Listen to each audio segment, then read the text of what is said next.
Oli, vamos a ver ahora física nuclear. Aquí ya parece que hay mucha más teoría, pero en realidad es bastante sencilla, ¿vale? En física nuclear vamos a ver primero esta primera parte en cuanto a energías y reacciones nucleares, ¿vale? Hay una energía que se define como energía de enlace por nucleón que tiene esta formulita de aquí, donde la energía de enlace por nucleón es la energía de enlace del átomo partido por el número de nucleones que tiene ese átomo.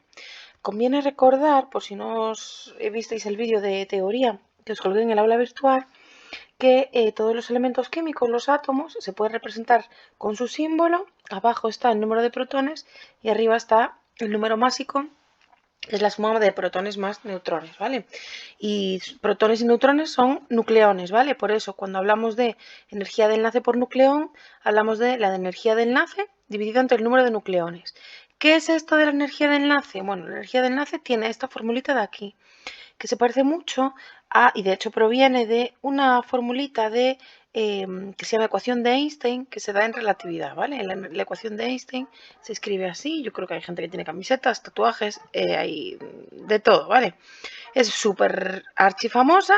Bueno, pues de ella deriva la definición de energía de enlace, que si habéis visto el vídeo de teoría, sabréis que la energía de enlace es la energía que se libera cuando se forma un átomo, o bien que o la energía que hay que aportar para romper ese átomo, ¿vale? Obviamente los átomos tienen a todos sus componentes juntitos porque están más a gusto y más estables juntos que separados, ¿vale?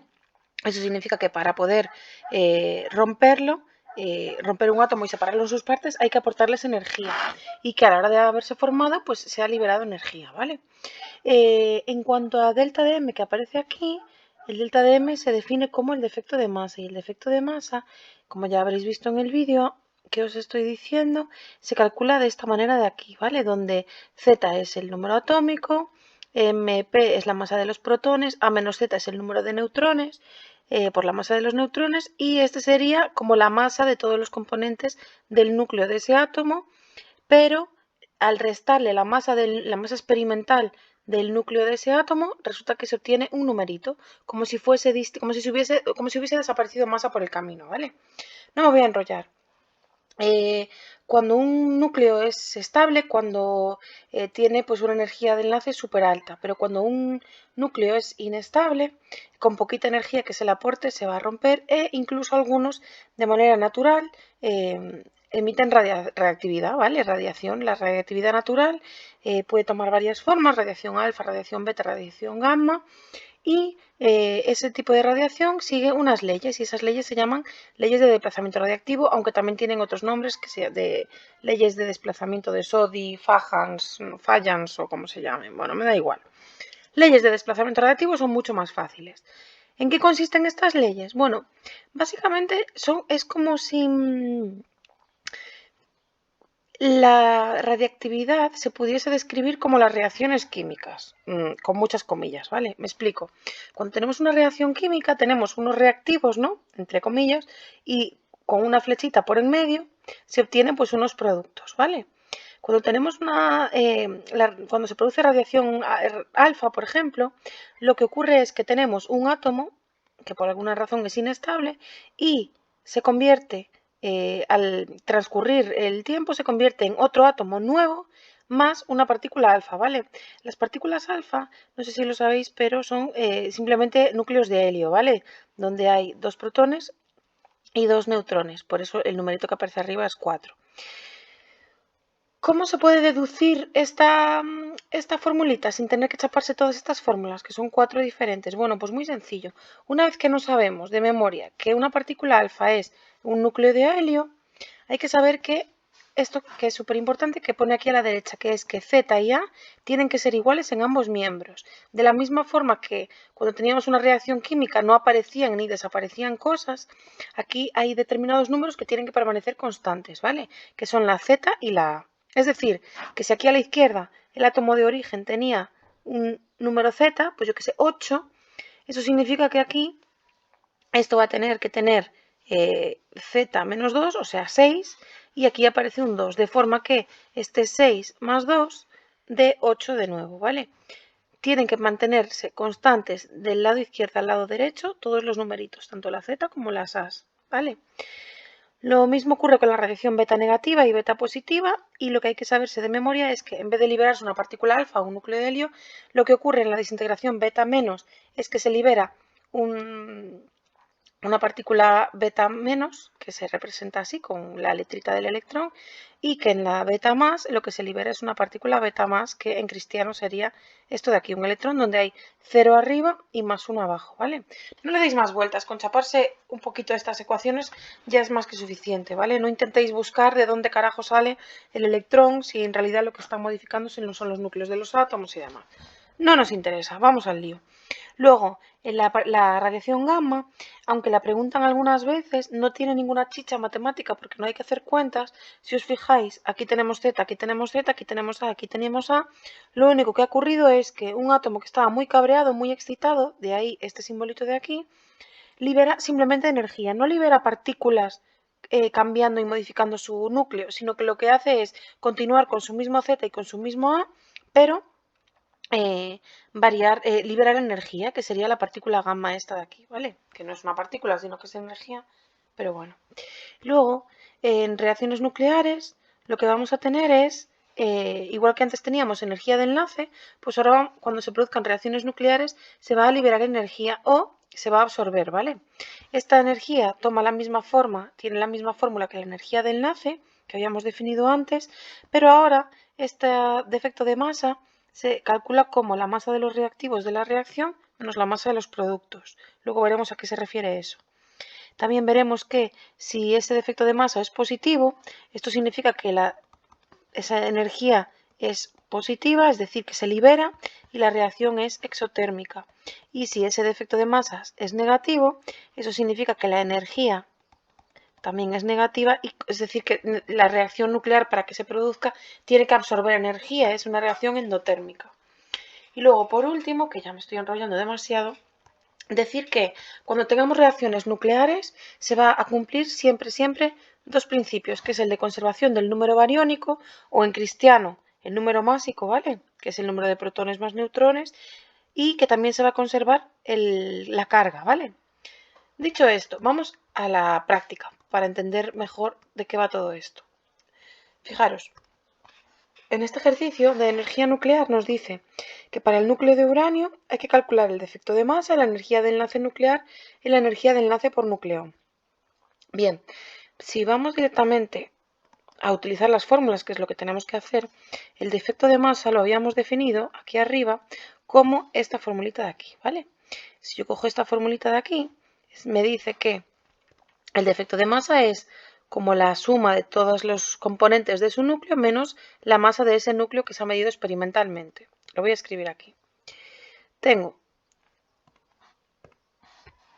que el defecto de masa se define como la suma de todos sus componentes por separado, ¿vale? Es decir, Z por la masa de los protones, más el número de neutrones, que es A menos Z por la masa de todos los neutrones. Y a esto habría que restarle la masa de ese núcleo que se ha medido experimentalmente. Ese es el defecto de masa, que es como esa masa que se ha perdido por el camino, ¿vale? Como estamos hablando de el uranio, el uranio me dicen que tiene 92 protones y ese número másico, ¿vale? El número de neutrones se calcularía restando 238 menos 92. Si yo calculo el defecto de masa, tendré que multiplicar Z, es decir, 92, por la masa del protón, que me dicen aquí que es 1,007277. A esto le tengo que sumar la masa de los neutrones. Los neutrones serían 238 menos 92. 238 menos 92 son 146, 146 que son el número de neutrones por la masa de los neutrones 1,008665, y luego a esto tendríamos que restarle la masa del núcleo de uranio, ¿vale? Que me dicen que es esta de aquí, y me la dan en UMAS, ¿vale? Todo esto que estoy poniendo aquí está en UMAS, luego ya nos ocuparemos de pasarlo al sistema internacional, pero es mucho más cómodo hacer las operaciones así en UMAS que hacerlas en kilos, ¿vale? Ya os podéis imaginar por qué, porque estos son numeritos que difieren en muy poco, en los decimales nada más. Si por encima andamos redondeando y haciendo cuentas, se pierde muchísima información. La masa del Urano sería 238, del uranio, coño, 238,051. Si yo hago esta operación, al final obtengo que el defecto de masa es 1,883 UMAS. Y si acaso lo necesitase después pasar al sistema internacional, que ya os adelanto que sí, lo voy a pasar utilizando esta equivalencia de aquí arriba, que me dice que 1 gramo son 6,02 por 10 elevado a 23 UMAS. Si no estáis acostumbrados a tratar con UMAS, no pasa nada, es exactamente, se comporta de la misma forma que cualquier magnitud o cualquier unidad. Hacéis un factor de conversión y ponéis el gramo arriba, que es lo que queréis tener, y abajo ponéis 6,02 por 10 elevado a 23 UMAS, de forma que UMA y UMA se me van, y esto me queda en gramos 3,128 por 10 elevado a menos 27 kilos. Y ya tengo el apartado A hecho. Ya sé que a alguno le asusta tener que aprenderse fórmulas nuevas, ya bastante eso sabéis, pero estas os insisto que son súper agradecidas, ¿vale? Porque con saberte una formulita de nada, luego sustituyes en ella y es muy, muy sencillo el ejercicio. En el apartado B me preguntan la energía de enlace nuclear, es decir, la energía de enlace de uno de los núcleos, ¿vale? Para un átomo de uranio. La energía de enlace, por si os acordáis de la archiconocida ecuación de Einstein, se podía calcular como el defecto de masa por c al cuadrado, donde c es la velocidad de la luz. Vale, el defecto de masa lo tenemos calculado de antes ya en el sistema internacional, somos unos suertudos y la velocidad de la luz me la dan. Por tanto, simplemente con saberte esa formulita y decir, por supuesto, aquí delante hay que presentar la fórmula, decir, bueno, pues aplicando la definición de la energía de enlace, dos puntos, defecto de masa es 3,128 por 10 elevado a menos 27, la velocidad de la luz es 3 por 10 elevado a 8 y esta está elevado al cuadrado. Al final obtenemos en el sistema internacional, porque todo lo que hemos metido está en el sistema internacional, obtenemos que la energía de enlace por núcleo, digamos, para un solo átomo de uranio es 2,81 por 10 elevado a menos 10 julios. ¿Vale? Ese sería el apartado B, un regalito.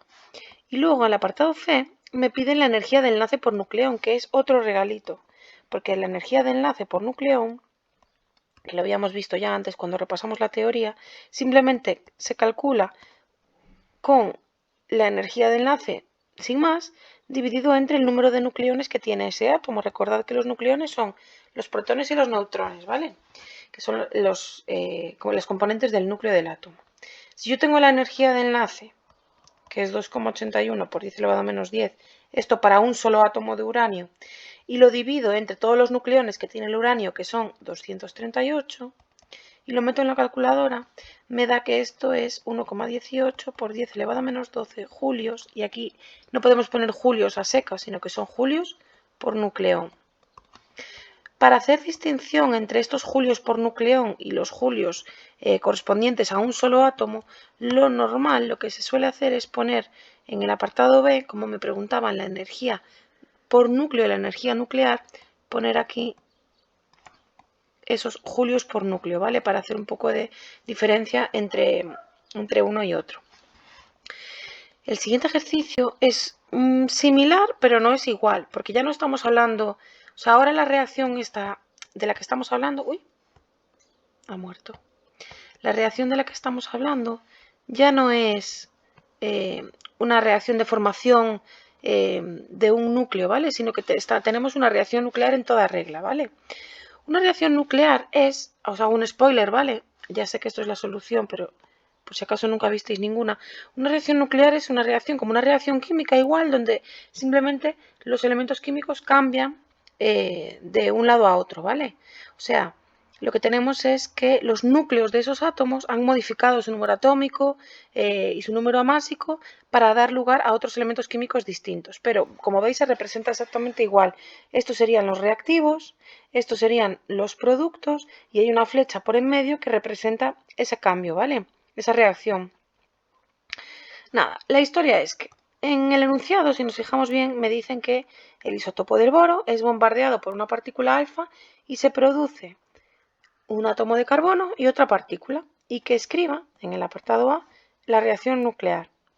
La reacción nuclear ya os he dicho cómo se escribe y es exactamente igual que una reacción química, y además somos unos afortunados porque me dicen exactamente cuáles son los reactivos.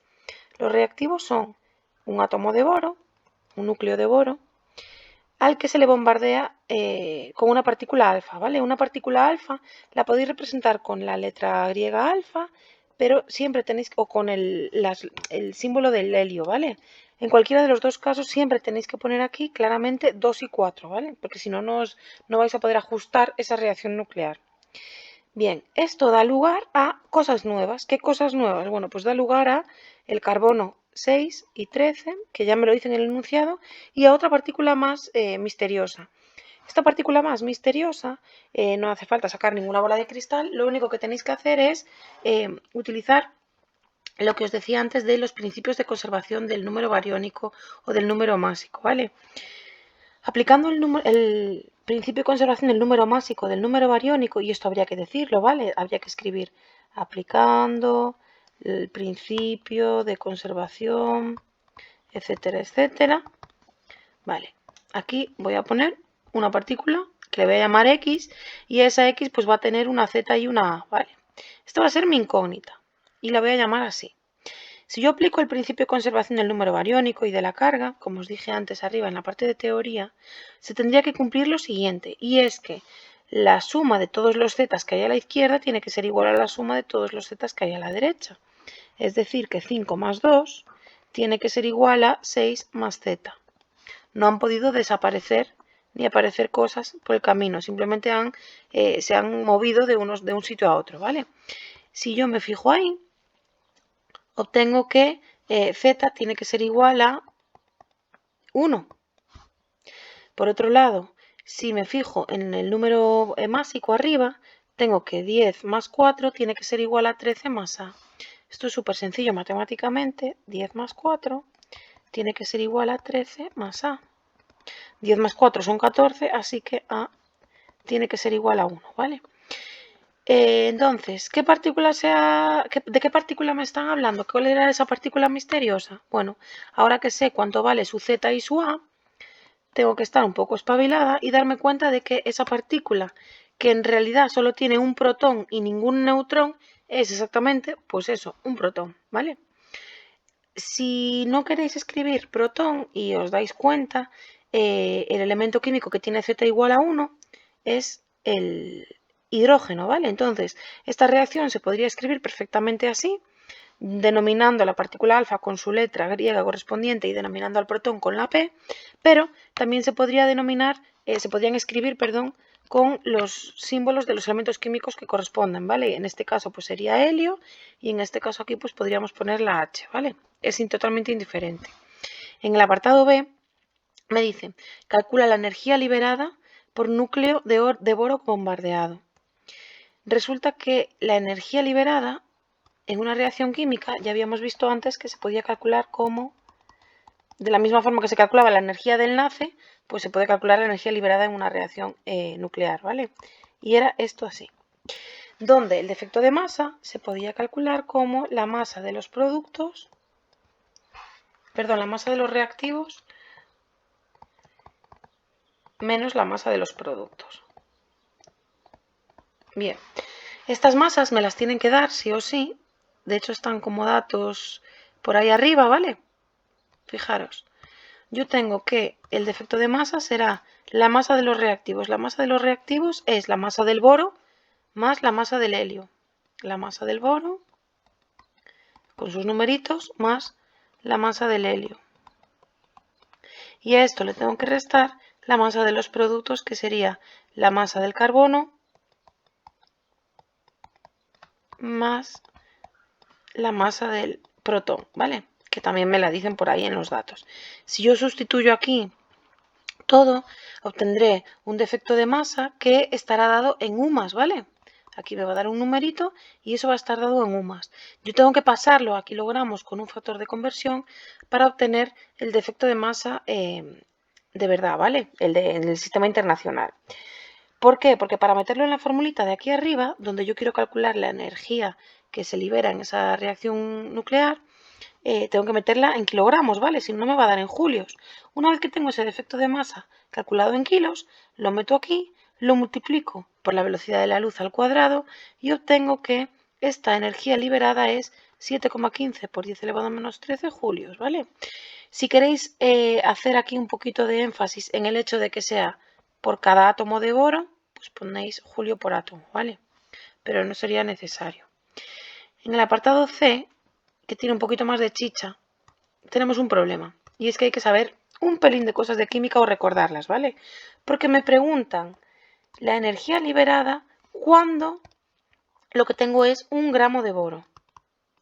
Bien, ocurre lo siguiente. Yo sé que la energía liberada cuando tengo un átomo de boro es esta de aquí arriba. Pero ¿cuántos átomos de boro hay dentro de 1 gramo? Bueno, si recordáis de química, se hacían como, o si disteis química este año o el anterior, se hacía como una especie de factor de conversión eterno, donde partíamos de los gramos que teníamos, 1 gramo de boro, por 1 mol de boro entre la masa molecular del boro, ¿vale? O sea, esta es la única manera de librarme. O sea, yo quiero llegar desde 1 gramo de boro a un montón de átomos de boro. Quiero saber cuántos átomos de boro hay en ese gramo. Si no consigo saber cuántos átomos de boro hay en ese gramo, luego no podré multiplicar por la energía liberada para un átomo y no podré calcular la energía que libera 1 gramo de boro, ¿vale? Entonces, voy a hacer factores de conversión hasta llegar a átomos. Bien, me tengo que cargar los gramos. Para poder cargarme los gramos utilizo la masa molecular, sabiendo que la masa molecular del boro es 10,0129 gramos, que me lo dicen en el enunciado. Eso significa que en 1 mol de boro hay 10,0129 gramos, ¿vale? Ya se me fueron los gramos, pero sigo sin estar satisfecha porque yo no quiero moles, yo quiero tener átomos. Entonces quiero que me aparezcan aquí átomos y quiero que se me vayan los moles. Para que se me vayan los moles tengo que saber una cosa que es el número de Avogadro, que también me lo dan.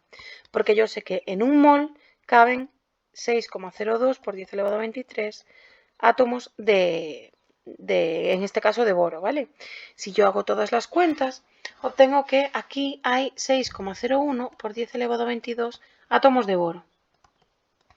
Bien, esto era un poco de idea feliz o de soltura matemática con la química, ¿vale? Pero tampoco es tan difícil. Es fácil hacer factores de conversión.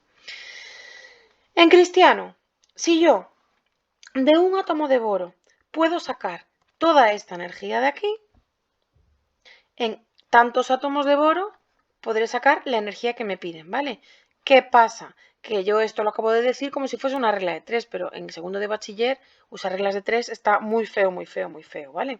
Así que voy a utilizar factores de conversión, que es mucho más elegante. Entonces, para 1 gramo de boro, 1 gramo de boro hay 6,01 por 10 elevado a 22 átomos de boro.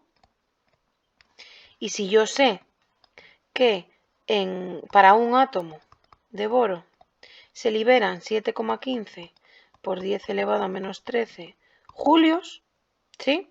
Si hacemos la multiplicación, obtenemos que para 1 gramo se liberan 43,1 gigajulios de energía, ¿vale? Bueno. Vale, ¿qué pasa con estos